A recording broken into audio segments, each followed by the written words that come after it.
ವೇದಿಕೆಯಲ್ಲಿರುವಂಥ ಎಲ್ಲ ಗಣ್ಯರಿಗೆ ಗೌರವಪೂರ್ವಕ ನಮಸ್ಕಾರಗಳನ್ನು ಸಲ್ಲಿಸ್ತಾ, ಮುಂದುಗಡೆ ಉಪಸ್ಥಿತರಿರುವಂಥ ಎಲ್ಲ ಬಂಧುಗಳೇ, ಸ್ನೇಹಿತ ಸಂತೋಷ್ ಕುಮಾರ್ ರೈ ಅವರು 6ನೇ ಮನೆಯನ್ನು ಇವತ್ತು ಬಡ ಜನರ ಕಣ್ಣೀರು ಒರೆಸುವಂಥ ಒಂದು ದೊಡ್ಡ ಕೆಲಸವನ್ನು ಮಾಡ್ತಾ ಇದ್ದಾರೆ. 7ನೇ ಮನೆಗೆ ಶಿಲಾನ್ಯಾಸವನ್ನು ಮಾಡಿದ್ದಾರೆ. ತುಂಬ ಆನಂದ ಆಗುತ್ತೆ. ಅನೇಕ ಜನರಿಗೆ ಒಂದು ಹೊಸ ದೃಷ್ಟಿಯನ್ನು ಕೊಡುವಂಥ ಒಂದು ಕೆಲಸ.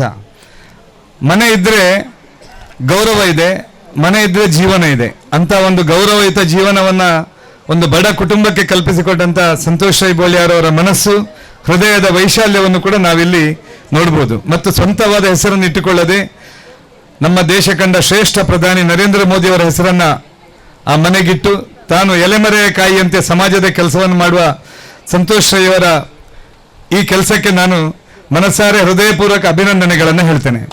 ಮುಂದೆಯೂ ಕೂಡ 100 ಮನೆಗಳನ್ನು ಕಟ್ಟಿಸುವಂಥ, ಬಡ ಜನರ ಕಣ್ಣುರಿಸುವಂಥ ಶಕ್ತಿ ಅವರಿಗೂ ಸಿಕ್ಕಲಿ. ಅವರಿಂದಾಗಿ ಇನ್ನೂ ಅನೇಕ ಜನರಿಗೆ ಇಂತಹ ಕೆಲಸ ಮಾಡುವಂಥ ಪ್ರೇರಣೆಯಾಗಲಿ. ಭಗವಂತ ಅವರಿಗೆ ಆಯುರಾರೋಗ್ಯ ಐಶ್ವರ್ಯ ಕೊಟ್ಟು 100 ವರ್ಷ ಸಮಾಜ ಸೇವೆ ಮಾಡುವಂಥ ಅವಕಾಶವನ್ನು ಕಲ್ಪಿಸಿಕೊಳ್ಳಿ ಅಂತ ಪ್ರಾರ್ಥನೆ ಮಾಡ್ತಾ ನನ್ನ ಮಾತನ್ನು ಮುಕ್ತಾಯ ಮಾಡ್ತೀನಿ.